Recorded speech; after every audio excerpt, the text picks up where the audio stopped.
Welcome to Your Career Story podcast, a show that's designed for rockstar professionals looking for that extra booster shot of confidence in their careers. Whether you're trying to get clarity on a job transition, want some work-life balance inspiration, or need a strategy to snag that promotion or raise, this podcast is for you. I'm your host, Jenna Viviano, ex-Wall Streeter turned startup junkie who now coaches hundreds of clients, empowering them to take back control of the job search and land their dream job. So sit back, grab a glass of wine, and prepare yourself for your weekly boost of career confidence.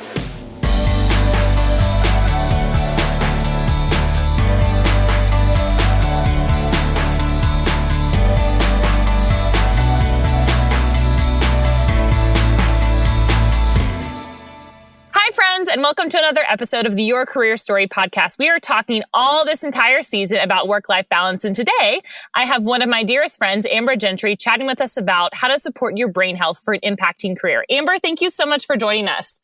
Jenna, thank you for having me. How are you doing? Great. I'm so glad it's spring. I know it is spring. Thank goodness. You know, I'm a summer baby, or not that I'm actually a summer baby. I'm technically a fall baby, but I love the summer. And so anytime we're summoning spring, which then means summer's coming, I'm happy. So I'm with you there. So why don't you share with us a little bit about who you are and what you do? Yes. So I am a holistic health coach. I also have 3 kids and I live in New York. So lots of wild and wonderful things. I love being a health coach. It's kind of a recent development and a culmination, I want to say, of the last 20 years of my various careers and various passions. And so It really has become a passion of my life.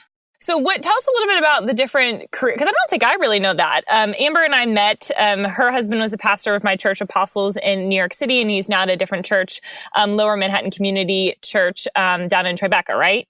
Yes. Yeah. So Amber and I met that way, but tell me a little bit about, I don't think I know this, your different kind of careers that you had along the way, and how did you end up in health coaching? Yes. Okay. So I went to school for psychology.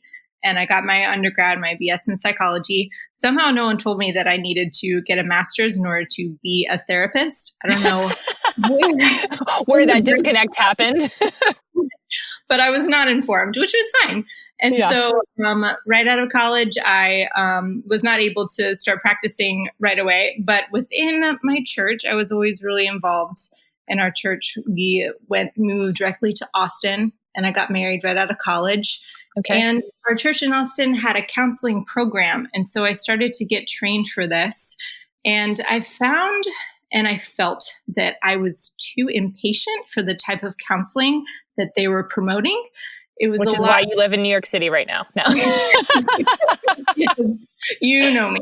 Yeah. Yes. Well, I just felt like we weren't really getting to any practical steps. We weren't finding answers. It was just a lot of introspection that would end up being a downward spiral. And this wasn't anything against the program. It was me personally. It was not my style. So I kept feeling like I wanted to tell girls to go eat a burger. Like They would come to me and they would be so upset and feeling like God was so far from them, or their schoolwork wasn't working out, or their career wasn't working out. And I would ask them, like, how'd you sleep last night? Yeah. Did you eat breakfast? Yeah. And they'd be like, oh no, I didn't get any sleep and I didn't eat breakfast. I'd be like, okay, so go have some lunch and then take a nap and call me. And after that. Which is so interesting, because it's those physical things that we just think it's some other thing when really could just be our immediate needs, but we don't live in that world anymore. It's like that used to be, generations and generations ago, adopted out of that, but we adopt a different methodology to solving problems nowadays. Absolutely. Yes. So I feel like the most rewarding part of my job as a health coach is helping people diagnose where the issue is. Like, where do they need greater health? Where do they need growth? Is it in the physical, social, psychological, or spiritual aspect of their life? And once we can diagnose where the health issue there, then we can heal and grow. But if you're addressing a spiritual issue in the physical realm or addressing a social issue in the psychological realm, it doesn't work. You have to be addressing it in the right aspect of your life. That's so good. Okay, so you were doing this kind of counseling type stuff in Austin, and then what happened? Yes, so then I had 3 babies. Which stalls that a little bit. Yes. So that is my, first and primary career is being a mom to my kids that I love. And with doing that, I mean, it's discipleship of your children. It's also, I was a nutritionist for my kids, you know, and learned so much about how our bodies work just from raising tiny humans. And so from there, that was kind of the last jumping off point to feel like I want to learn more about health and nutrition so that I can add just more knowledge base for myself in that realm so I can advise people on how to care for their bodies so that they can heal in all aspects of their life. And so and you have the cutest little tinies too. They are the best kids. And I have to say, you and your husband just parent them so well. You parent them like kind of like they're on their way to becoming adults, which makes sense. But most people I feel like don't parent their kids like that. And so when we got to spend some time together, when we were in Costa Rica together, it was just so beautiful to watch you guys parent your children, but teach them. It was such a cool experience. So thank you for letting me witness that. We should maybe do a whole podcast episode about how to parent your children. I could tell you just from my mistakes. Yeah. I love them. So then you went on from there and you went and did a health coaching program, right? With the Institute of Integrative Nutrition. And so it is holistic. And they bring in all of these incredible speakers and learn like medical grade things and even things that are not taught in medical school because doctors are not taught much nutrition in medical school. It's not their training. And so in the same way as I can't prescribe medicine or antibiotics, then it would be difficult for your doctor to tell you what diet and what foods to eat that will be the best for your body because that's not the training that they get. Right. And so I really love working with doctors and working alongside them so that I can kind of fill the gaps and we can fill each other's gaps in that sense so that people can really heal. That's awesome. So we were talking a lot about in this season about self-care, about work-life balance. So for you personally, what does self-care or work-life balance look like to you? Yeah. Oh, wow. Okay. So I feel like honestly, self-care is making myself nutritious, incredible food throughout my day. That's like my first step of self-care that's daily and non-negotiable. Yeah. So it's not a question that I'm going to make myself a really hearty breakfast, lunch, and dinner because from there, I'm able to have confidence in my job. I'm able to have patience with my kids. I'm able to be focused in my work. But if I'm not caring for myself just on that basic level, and it also is a creative outlet for me. So that's the base. Oh man. And then from there, I feel like as a mom of 3 and building a business, there's not much time to breathe.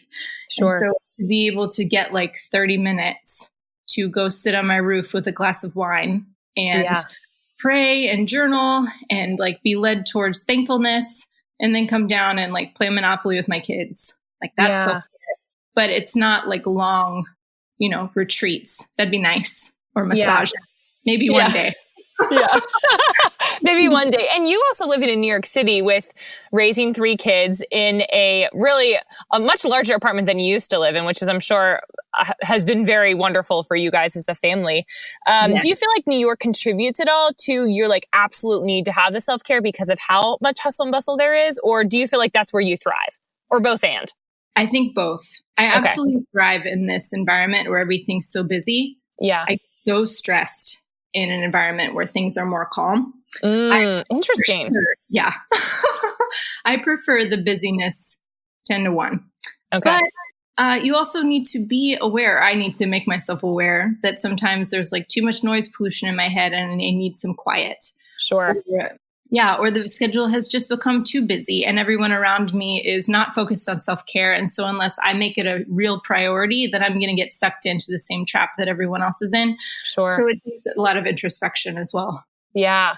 So talk to us about like health coaching in general. So I think there's a lot of misconceptions about what health coaching is, what it's not. So can you just give us a brief rundown of, what health coaching actually means? And then I want to jump straight into brain health because I think this topic is really interesting. We started talking about it when we were in Costa Rica and I want to unpack it a little bit further. So but before that, like what is a health coach? Okay. So a health coach, a holistic health coach is coaching people towards health and healing in every aspect of their lives. So like I was saying with the physical, social, psychological, and spiritual, it's the understanding that all of these things are intertwined. So often people will come to me for weight loss or brain fog, or they need more energy, or they want to heal their relationship with food or their relationship with time. What I end up providing for them is holistic preventative healthcare.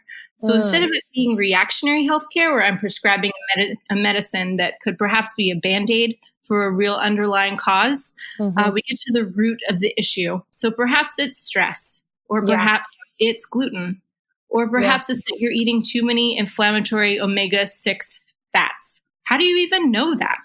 Right, you know? right. It's a lot of self-awareness and recording and getting down to the root issue. And usually that takes about 3-4 months for us to get down to the root of the physical issue. And from there, we can jump off to the more monumental things. For instance, one of my 6-month clients right now, in the past 4 months, she had the goal of running a marathon and learning how to bake her own sourdough bread. And now she is enjoying cooking and eating vegan food like 90% of the time, because that's what's best for her body, we found. Sure. And so all those things would be enough, right? That's absurd. She's incredible. Yeah. But now I'm coaching her through a career transition and a move from one city to the next. And we're doing more future building exercises that help us to see, what do you want your good health for? Because being healthy is not the end all be all. It's not the destination. It's for you to stand up at the end of the day and say, I'm healthy. You know, it's you're wanting to so that you can go on vacations with your kids, or so that you can be really awesome at your career. There's a reason that you want your good health. And so that's what we end up exploring together. And that's what health coaching is really all about. Yeah, that perspective shift, I think, is so important. I'm hearing that as honestly a common theme throughout all of these podcasts that we've been recording, is just the perspective shift on why you're doing the thing that you're doing, and why rest is so important, and why taking care of yourself is so important. It's definitely not something I've always prioritized. And it's one of the reasons why I'm like, I should do this series on this, because it's something I personally struggle with, and hearing people's perspectives on it that specialize in really helping people dig down deep into this stuff has been really fascinating for me, and I'm sure for everyone else listening. So you and I have talked a little bit about brain health, which obviously, if we're talking about careers, our brain is a huge portion of our what makes us successful in our careers. But despite sounding obvious, like, why is focusing on brain health so important, would you say? Awesome question. So I feel like, as I was thinking about this, I had a consultation with a friend who works at the UN. She's a super powerful businesswoman. She's a biologist. She worked in the Amazon to try to stop pollutions and speak with the different tribes that are down there. And she was telling me that she wants to be healthy because she feels like her most important asset to this world is her brain. Her brain is so important, because from there she can innovate and she can create and she can solve problems and change the world because of her brain. And that really set me off on a journey to learn more about brain health. Frankly, the way to have a healthy brain is very easy. The steps you take, it's not hard, but there's so much to it. And I'm kind of a nerd. And so I love understanding everything that's behind the scenes. Yes. Like, why snack on blueberries? What does that actually do? And so learning about that has been super fascinating. So why focusing on brain health is important is so that you can create and innovate and change the world and do your job in the way that you would like. And also, I find that a lot of the other things with regard to your brain that are starting to be connected now in our modern health system that we're starting to understand with regard to mood and energy. If you're super grumpy or you're feeling depressed, you're not going to be as efficient or as effective in your career. So true. And that has to do with your brain health as well. If your cell membranes are hardened because of polyunsaturated oils and the neurotransmitters like dopamine and serotonin cannot get through from cell to cell, you're going to be depressed and you're going to have brain fog. And so how do we heal those cell membranes? So to think about those types of things, that's why. Yeah. And health is important. I even think about that. I love that she said that her biggest asset is her brain. I don't think I've ever thought about that before, but you're absolutely correct. Like, my biggest asset is not my 6-pack or my really toned arms. Those are nice byproducts of probably a lot of these things, but really first and foremost, it's my brain. It's where everything else starts to kind of function, and where at least from a career perspective, where I can then have a launching off point and then really, making sure I'm taking care of my brain is going to make me more successful in my business. So that I love that she said that, because it is 100% true. And if we actually thought about it from that perspective, it makes it it's less, I don't want to say shallow is the right word, because like being fit is wonderful, but it only goes so, it's not as motivating for at least me. It's not as motivating. So you had talked a little bit before also about the connection between gut health and brain health. So talk to me a little bit about that. Yes. Okay. So I feel like when you're thinking about brain health, you mostly think about like cognition. Sure. And you're thinking, okay, if I want a healthy brain, if I don't want to have dementia, then my genes need to be good. Like I have to have good genes. Sure. And also I need to be doing lots of crossword puzzles and like working on my brain in that regard, which is kind of funny. But now what we're seeing is that the way you feel and the way you think is influenced by your gut bacteria and the way you're digesting your food. So both the connection between gut health and brain health has to do with both the serotonin production that happens in your gut and then also affects your brain, and also the toxins that are being ingested and permeating through your gut lining and going into your liver and then into your brain, because toxins get absorbed into fatty tissue, and your brain is entirely fatty tissue. So if we're ingesting those toxins and they're leaching into our blood and then into our brain, it's an issue. Like what kind of, when you say toxins, that sounds like, obviously no one's like drinking Clorox. So like when you say toxins, what does that, and I mean, if you are, you probably are dead. So like, what is it that actually is considered toxic for, it sounds like it should be obvious, but maybe it's not. It's totally not. Okay. So I want to say there's three things to be focused on. The first is pesticides and hormones. These are things that everyone's pretty much aware of at this point. They want to eat foods that's no GMO. They don't want to be eating animal products that have been treated with hormones and antibiotics, as all those things really affect you. You want to have organic produce so you don't have the toxins from the pesticides getting onto your food. There's studies have shown that the amount of pesticides that are on a potato growing field, they discourage the farmers from even walking on that field because there's so much toxins on the field, it would hurt them just by walking on it. And yet that's what's going inside your food. So those types of toxins, just I don't want to say it's an easy fix because it is a financial investment. But yeah. So that's the thing is like, I can see the two difference next door to each other, in the grocery store. I can see the organic and the non-organic. I'm not typically going to go for the more financial, or more expensive one rather. But how do you rationalize that? How do you explain that to people of why it's worth it? It may seem obvious again, but why do you feel like it's worth it in the long run from a financial ROI standpoint? Yes. Well, if you're playing the long game, these toxins they contribute to dementia. They contribute to brain fog. They contribute to all of your body systems just not working the way they were designed. Yeah. And so if we're really thinking like my friend, knowing that her brain is the most important organ, and if you're considering your body to be so valuable, how would you not want to spend more money on the thing that is the most valuable, your health?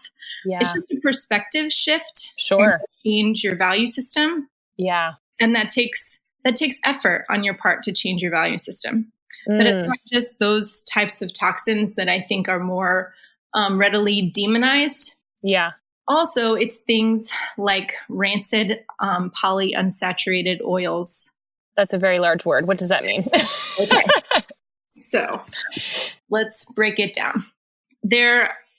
So your brain is made of fatty tissue, right? Right. And your cells also are made of fat. And so you need fat to be cognitively successful. Right. Like avocados, those are healthier fats, right? Healthier fats. So avocados, salmon, extra virgin olive oil, really awesome fats. But fats like canola oil and sesame oil and rapeseed oil, all of these oils that you're going to find in store-bought salad dressings and things like roasted nuts, they're everywhere. Once you start looking for these oils have more omega-6 fatty acids than omega-3. What the heck does that mean? That means that it creates inflammation in your body, first of all. And second of all, it creates oxidation in your body. So when you're thinking of oxidation, think rusting. You don't want your brain to rust. And when you think of inflammation, think like swelling, like a pussy inflamed cut. You don't want that in your brain. No, that sounds terrible.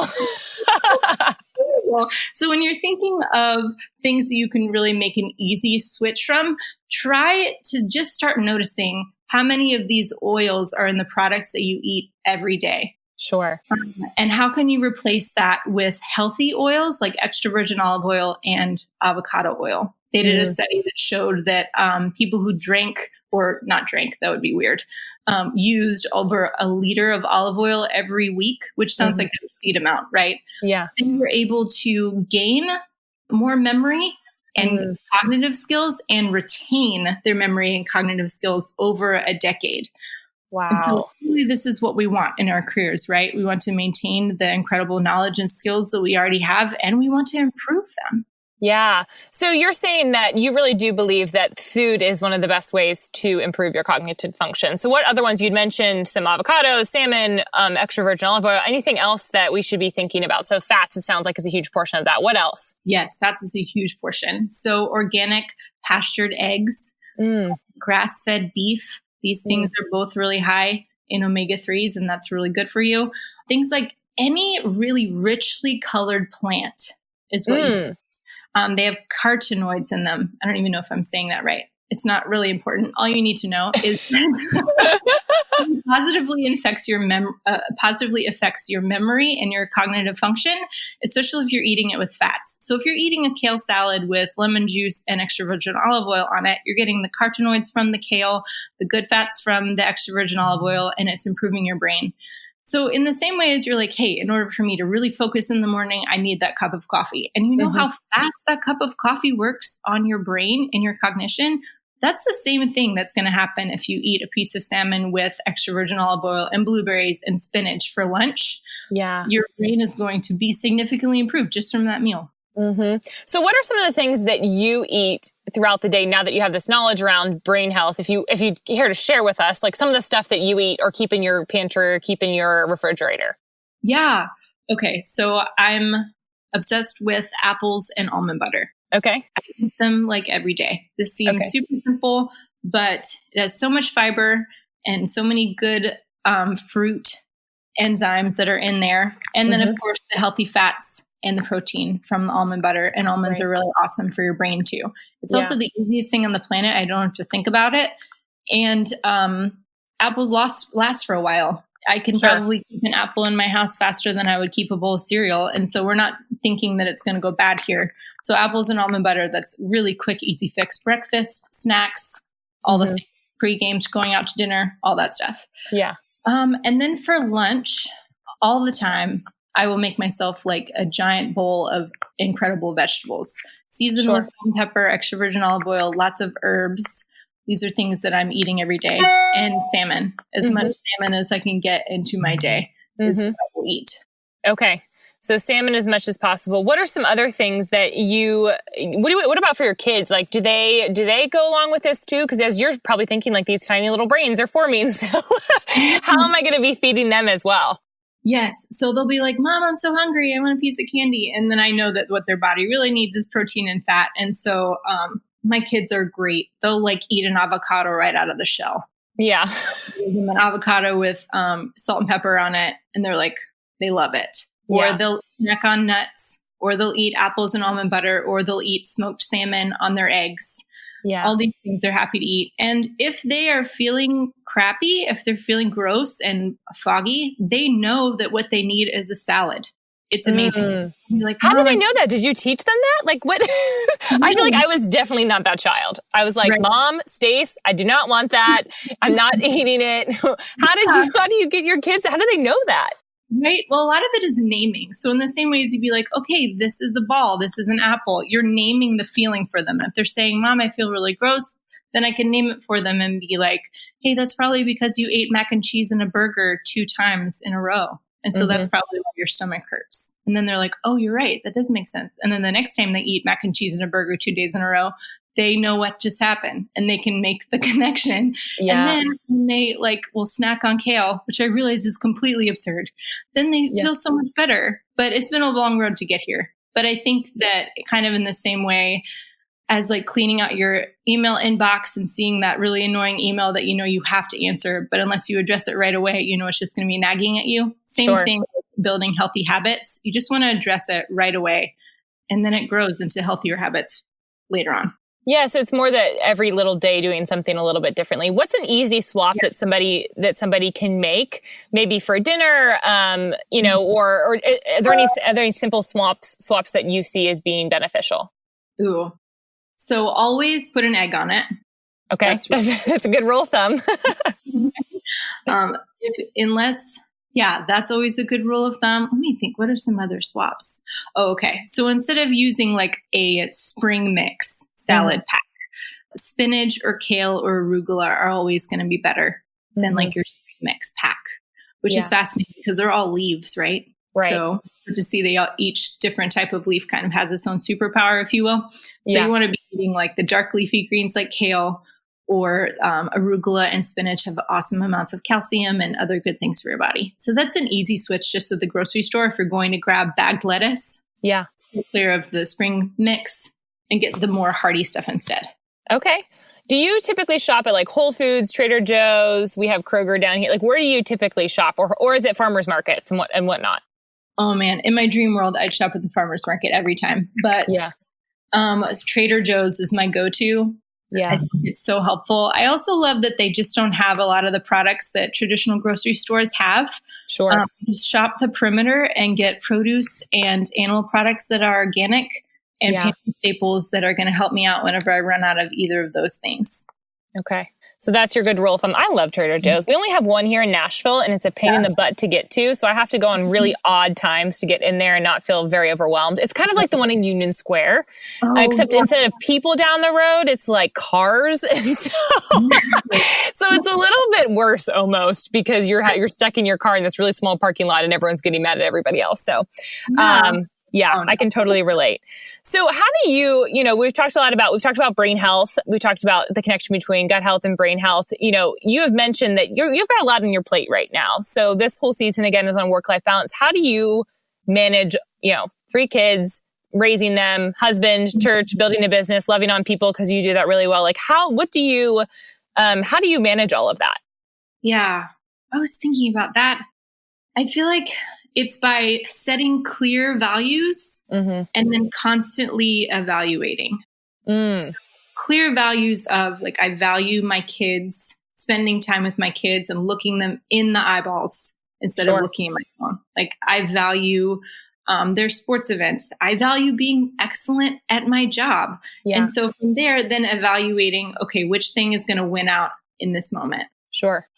So that's on one hand and then from there, it's explaining and like bringing understanding to the moment. So if I have to miss my son's soccer game because I have an appointment with a client, I'll explain, I'll be like, buddy, I'm so proud of you. You're really awesome at this. I have this client call. And if I do this excellently, then we can go on vacation later.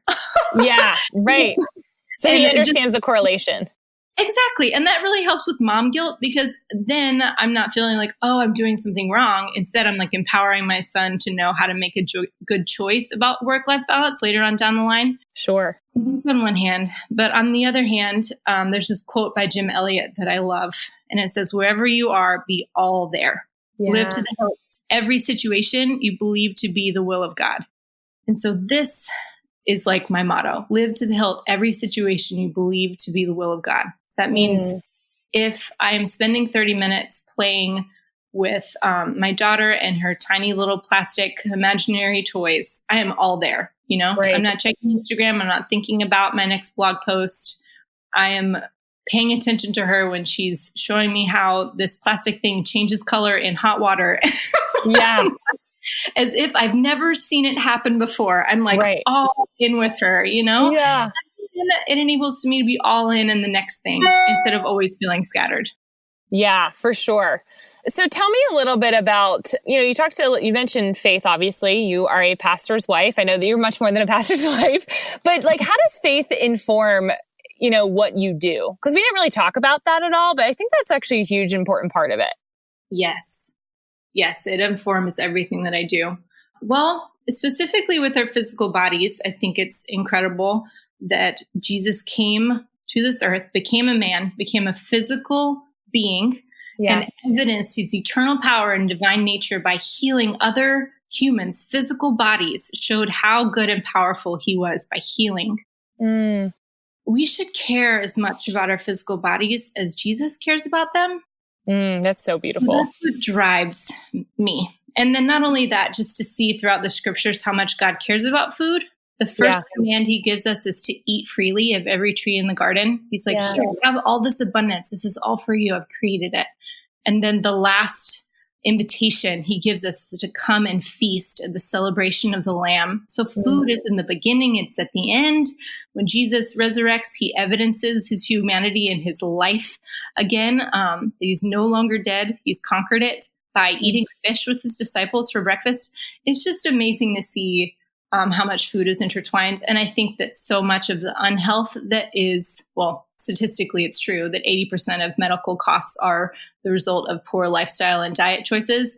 And I think that a lot of the reason why is because we've gone away from these commands that God has given us, not to restrict us, but to give us abundance. Right. And so it is intertwined in everything that I do. Yeah, I think that's really interesting. Actually, I remember reading, the first couple chapters in Genesis and talking about, sin entered the world through eating of an apple, and a female doing that. I'm like, I wonder if that's why females are cursed beyond, how food is such a battle with women. I'm like, I feel like that is a generational curse that has get brought down from Eve. One of the other things that sin brought into the world. It's the real deal. Yeah. Yeah. So you're right. I mean, it is true. If we look, biblically throughout the entire Bible, there is always food is a huge portion of even just table fellowship in the New Testament. We see so much of that, of Jesus eating with his disciples and great conversations happening. It's a part of Middle Eastern culture. It's such a huge portion of it from a biblical perspective. So I'm very with you on there. And I feel like in churches nowadays, we don't talk about that. You think about how many sermons you've heard on your physical body, probably zero. Very few. You hear a lot about relationships, about marriage, about faith, about, obedience, all of those different things. But we don't really hear about two things, I feel like, careers, and we don't really hear about physical bodies. And so I think it's very interesting. Why do you think that is? I don't know, actually. That's a really great question. I don't know why that is. I think that maybe it's not, I don't know. What do you think? That's a great question. I feel like, as I've thought about it, my assumption is that we focus too much on the church, not too much, but we focus all of our attention in the church on our eternal selves. We're always thinking okay, in eternity in heaven, what's going to happen there? And so we can endure suffering for the sake of fellowship with Christ in heaven, or we can, we're trying to be good at everything that we're doing throughout the day so that in eternity, Jesus will say, well done, my good and faithful servant. Sure. And so we're focusing on eternity instead of actually focusing on the physical. I think it's kind of like a repurposing of Gnosticism that we saw in the first century that said that the physical is not important, only the spiritual is important. And as we adopted that same lie that is, retold over and over, that the physical is not important, we've missed so much restoration that Jesus has for us here in the kingdom of God, where he came to bring healing and restoration, not just redemption. I mean, the redemption in itself, who could be, we can't be thankful enough. How could we even talk about it enough? It's so incredible to be redeemed and saved from our sins. But then on top of that, to be able to be restored here, we can't stop with the redemption. We have to move into this restoration so that the kingdom can come here on earth. That's what I think. Yes, I love that. Preach it. I'm not even going to, that's just like a mic drop, total mic drop. I'm going to let you just end with that. So what are some of the ways that if people do want to get connected to you, Amber, what are some of the ways that they maybe can dip their toes into brain health, right? Get started of thinking about it, making action towards having a healthier brain, and then how can they get connected to you? Yes. Okay. So I have a monthly challenge program. It's a group program that you sign up for. It's the least amount of commitment and the most amount of education that I offer. And in May, the challenge is going to be Summer Brain. We're going to be talking all about brain health. Love that. You can sign up for that. I think that's going to be super fun. Kind of a play on how, during the summer, your parents would always be like, you're rotting your brain. You're watching too much TV. What are ways that we're rotting our brain? We don't even know it. How can we have better brain health? And so that'd be super educational. Also, a book that I love is called Genius Foods by Max Ludgrave. Okay. We'll put those in the show notes then. Genius Food, you said. Yes, Genius Foods. Okay. And then from there, I offer free health history consultations. So this is just 1 hour just for you to discuss your health hopes and challenges. And so you can sign up right on my website, healthanddiscovery.com, and you can contact me from there. Also, I'm on Instagram. You're on the gram, and she has the best recipes, which we're going to include one in a download. So if, in the show notes, you'll also see a download to one of Amber's recipes. Really excited about that. But you always have really wonderful foods on your Instagram, and you get me really inspired to start eating like an adult, is what I like to say. I love it. You do a great job. Thank you. Thank you. Awesome. Well, Amber, thank you so much for joining us today. I really appreciate you giving your time and just giving your insights on brain health. I know that it's going to be really impactful for all the people that are listening. So thanks again. Awesome. Thank you for having me. I feel really honored. Thanks, Jenna. Hey, y'all. Thanks so much for listening to Your Career Story podcast. I would love to get to meet you. And there are a couple of ways that we can connect in between episodes. First and foremost, you know I love my LinkedIn. Second is via Instagram. And third is over on my website. I actually have a special spot just for you full of fun, free resources. So all you have to do is go to www.jennaviviano.com/resources. Super simple, for a bunch of freebies that will help you boost your career. Hope to see you next week.